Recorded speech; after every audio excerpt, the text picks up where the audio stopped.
When my family said I couldn't be there for my sister's wedding, I believed them, until the day they called my name. I'm Nora, the quiet one who moved out first and came back last. My sister, Maya, is the golden thread tying everyone together. She sent me a picture of her dress months ago, ivory lace with sleeves like flower petals. You'll cry, she wrote. Front row, right? I sent back a heart and the word always. That was before the phone call. It was our mother, Lila. Her voice had that frost she saves for holidays. Nora, we think it's best if you sit this one out. I thought I misheard. Sit the wedding out. There's been enough drama. Your father's side is still touchy about the house sale, and Harold doesn't want tension. This is Maya's day. I'm not tension, I said, though even to my own ears it sounded like a question. I'm her sister. You left, she said. People remember. I looked at the kitchen wall where the paint chipped around the shelves. The apartment smelled faintly of oranges because I was trying to quit coffee and kept eating fruit instead. Did Maya say this? She's overwhelmed. Don't put more on her. I waited for Maya to text, to call, anything. Hours passed. Finally a short message buzzed in. Mom says it's complicated. I love you, please don't make it worse. I stared at that line until it felt carved into me. I called her twice. No answer. A week later, my Aunt Rosa found me at the corner bakery. She's the only one who still hugs like it means something. You look thin, she said. They said you've been dramatic. I haven't done anything. Exactly, she said, and pushed a paper bag into my hands, 2 cinnamon rolls, heavy with glaze. Eat. Listen. I'm not taking sides, but I know who you are. People around us laughed and clinked cups and nobody knew a family was speaking in codes only it understood. Rosa lowered her voice. Your mother thinks you embarrassed her when you asked for your share from the house. She says you threatened to get a lawyer. I asked for records, I said. Receipts. That's all. She calls it a threat. Harold calls it ungrateful. And your grandfather's watch, Lila says you demanded it. I asked where it went, I said. The watch had belonged to our grandfather, who taught me the sound of a shore wind and how to fix a squeaky hinge with soap. She promised it to me once. Years ago. Rosa looked at me for a long time. They're rewriting things, Nora. And they're good at it. I carried the cinnamon rolls home, sat on the floor because the chair felt judgmental, and opened the bakery bag. Sugar stuck to my fingers.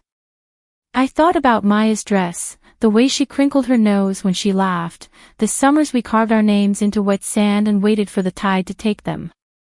I told myself I would still go, invitation or not. I told myself I'd stand in the back and clap too loud when she walked out. I told myself I would smile like my face wasn't burning. That plan lasted until the venue posted the wedding program online for the church bulletin. A friend from town sent me a link without words, just a question mark. I clicked, I scrolled, I read every name. And there, under readers, right after opening blessing, was a line I read 3 times to be sure. Reading, 1 Corinthians 13, Nora Hale. My name was still there. I didn't know whether to laugh or cry when I saw my name printed in that program. After everything, after the phone calls, the silence, the shame, somehow I was still supposed to stand up and read. For 2 nights, I barely slept. I kept thinking maybe it was a mistake, a leftover line from when Maya first planned the ceremony months ago. But what if it wasn't? What if she left it there on purpose, quietly, as her own rebellion? By the 3rd night, I decided I needed to know. I called Mom. She answered on the 3rd ring. Nora, please, don't start this again. I'm not starting anything, I said, keeping my voice level. I just saw the church bulletin. My name's still listed for a reading. That's old. They must have reused the file. Don't read into it. I'm not reading into it. I'm reading it. It's printed. There was a pause. Then a sigh so sharp it almost whistled. You were always stubborn. That's the problem. I was always honest, I said quietly. You'll stay home, Nora. Don't humiliate us. I mean it. She hung up before I could say another word. I sat in the dark, my laptop screen still glowing. I could almost hear my grandfather's voice, the one who used to call me Little Anchor, because I kept everyone steady. Anchors don't run, Nora. They hold. But I wasn't sure if I was holding anymore or just stuck. 2 days before the wedding, I ran into Maya's fiancé, Harold, at the grocery store. He looked surprised to see me, like I was a ghost. Oh. Nora. Hi. He glanced around. Didn't expect to see you here. It's a small town, I said. Hard to avoid people. He shifted his weight. Listen, about the wedding, there's been a lot of talk. You know how families are. Do I? I asked. He rubbed the back of his neck. Maya just wants peace. She's under pressure. It's not personal. Not personal. I said. Being erased from my own sister's day isn't personal. He looked guilty, but only for a second. It's complicated. I wanted to scream that everything only becomes complicated when people lie. Instead, I walked away. That night, I pulled an old wooden box from my closet. Inside were letters, some faded photos, and a few receipts from when the family house was sold. One envelope stood out, white, crisp, newer than the rest. It was from the county records office, dated 6 months ago, with my name on the corner. I didn't remember requesting anything from them. I opened it carefully. Inside was a thin sheet of paper. It was a record of sale, property transfer details for our childhood home. And at the bottom, in faint typewriter ink, was something I hadn't seen before. Grantor, Lila Hale. Grantee, Harold Keene. Harold. My sister's fiancé. I stared at that line until the room tilted. My mother hadn't just sold the house, she had sold it to him. Suddenly, it all made sense. The secrecy. The hostility. Why they needed me gone. If I showed up, if anyone mentioned the sale, it could unravel everything. I folded the document, slid it back into the envelope, and sat on the floor, heart pounding. I had a choice, stay quiet and let them bury me under polite lies, or walk into that church and make them see me. The wedding was tomorrow. The morning of the wedding, I woke before dawn. The sky outside my window was a pale blue-gray, the kind that feels like it's holding its breath. I hadn't decided what I'd do yet. The document lay on my kitchen table, its edges curling slightly from the night air. I made tea, but I couldn't drink it. Every sip tasted like betrayal. Harold owned our childhood home. The man my sister was marrying had bought it through my mother, and they had kept it from me. I thought about the summer nights on that porch, the swing my grandfather built, the oak tree that dropped acorns onto the steps every fall. He always said, "This house will outlive us all." And now it belonged to someone who'd never even lived there. I needed someone to confirm it wasn't just a clerical error. So I went to see the only person I trusted with anything official, Mr. Abrams, the lawyer who handled my college trust years ago. He looked up from his papers when I walked in. "Nora Hale," he said, smiling gently. "It's been a while." "I need a quick check," I said. "Property record verification." "I think something's wrong." He read the document slowly, adjusting his glasses. Then his eyebrows knitted together. This isn't wrong, he said. It's signed, sealed, and registered. The transfer's legitimate. Can you tell me when it was done? He tapped a line with his pen. 6 months ago. Payment was direct, private buyer, no loan record. So Harold paid cash? I asked. He nodded. Quite a sum, too. Did you agree to this sale? No, I said, feeling my throat tighten. I wasn't even told. Mr. Abrams leaned back in his chair. Nora. I shouldn't say much, but this looks like a conflict of interest. If your mother acted as executor for your grandfather's estate, and she sold to a family member without consent, that could raise legal questions. My pulse quickened. Legal questions. Serious ones. Fraud, maybe. But you'd need proof of intent. I reached into my bag and took out my phone. Would a message count? I opened the last text from my mother, the one where she told me to stay away. He read it silently, then handed the phone back. It shows exclusion, not motive. You'll need more than that. I exhaled shakily. What if I confronted them? Don't go in angry, he said. Go in knowing what you hold.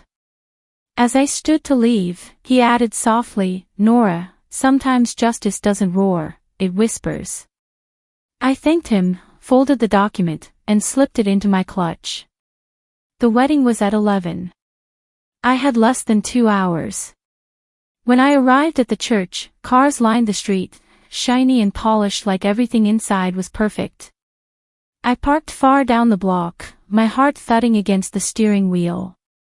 Through the open doors, I could see guests already seated.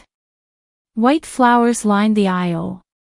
The organ hummed faintly in the background. I didn't plan to make a scene.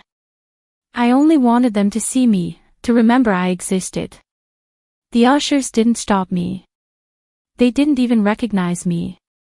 I found a seat at the back and waited as the ceremony began. Maya walked in, radiant and trembling, holding Dad's arm. For a second, I forgot everything. She was still my sister. Still the girl who once shared her pillow with me during storms. Then I saw my mother's face, calm, proud, as if nothing had been stolen, as if her lies were silk instead of barbed wire. The priest began to speak. Then came the line that made the whole church turn its head. And now, a reading from 1 Corinthians, by Miss Nora Hale. I stood up. Every step toward the altar felt like stepping through water. The air in the church grew heavy, hushed. Rows of faces turned, some confused, others whispering. My mother's smile faltered first, then froze. I reached the lectern, my hand steady even though my heart was racing. The open Bible lay before me, the passage already marked by a folded ribbon. I looked at Maya. Her eyes widened slightly, as if she hadn't known I would come. Or maybe she had hoped I would. I took a breath. Love is patient, love is kind, my voice didn't tremble. It does not envy, it does not boast, it is not proud. I paused there. Everyone waited. Then I closed the Bible. There's another verse I'd like to read, I said quietly. One that's not in the program. My mother shifted in her seat. Nora, she hissed under her breath. Don't. But I continued. This one isn't from scripture. It's from a county record. A ripple moved through the crowd. Maya blinked, her bouquet trembling slightly. I unfolded the paper I'd kept in my clutch, the record of sale. This document is proof that the home my grandfather built, the one he left to his family, was sold 6 months ago. Not by accident. Not to strangers. But to the man standing beside my sister. A collective gasp broke through the church. Maya's face went white. What are you talking about? I turned toward her, gently but firmly. I'm sorry, Maya. I found the deed. Harold owns the Hale house. He bought it through Mom, without telling anyone. Harold took a step forward. That's not, Nora, you're misunderstanding. I raised the paper slightly. I've already confirmed it with a lawyer. He froze, his jaw tightening. Mom stood up, her voice sharp now. You're ruining this day. I'm saving it, I said. At least from being built on a lie. For a moment, no one moved. The only sound was the faint hum of the organ still holding its last note. Then Maya dropped her bouquet. The sound of it hitting the floor echoed louder than I expected. She turned toward Harold. Is it true? He didn't answer right away. His silence was all the answer anyone needed. You said my mother was handling it, Maya whispered. You said you were helping her. Harold looked at my mother, desperate. You told me she knew. I told you nothing of the sort. Mom snapped, though her face had gone pale. I stepped back from the lectern, my voice steady. All I wanted was honesty. You told me to stay away to protect your story. But truth doesn't disappear because you hide it, it waits. The priest looked unsure whether to intervene. Guests began whispering. My Aunt Rosa, near the middle pew, caught my eye and gave a small nod, as if to say, you did the right thing. Maya's tears started falling silently. She turned from Harold and walked down the aisle, past me, past everyone. The church doors swung open behind her, spilling bright light across the floor. I followed her out, my hands still shaking, but lighter than they'd felt in months. Outside, she stopped on the steps, staring out at the sky. Nora, she said, voice trembling. Why didn't you tell me sooner? I didn't know, I said softly. Not until last night. She nodded slowly, the veil fluttering in the wind. You didn't ruin anything. You just told the truth. Behind us, the murmurs grew louder. I could hear Mom's voice breaking, Harold's trying to reason, but it didn't matter anymore. Maya turned to me, tears shining in her eyes. Come with me. Where? I asked. She took off her veil, holding it in both hands. Anywhere but here. And just like that, we walked away from the church, her in a white dress, me with a folded piece of paper that had changed everything. But I didn't know then that the aftermath, the real reckoning, was still waiting for us the next morning. The next morning, I woke up in Maya's small apartment. Her wedding dress hung over the chair, crumpled and tired. She sat on the floor beside the bed, barefoot, clutching a mug of cold tea. Neither of us had spoken much the night before. We just drove until the church disappeared in the rearview mirror, parked by the ocean, and let the silence do the talking. Now, daylight made everything look clearer, sharper. Did you sleep?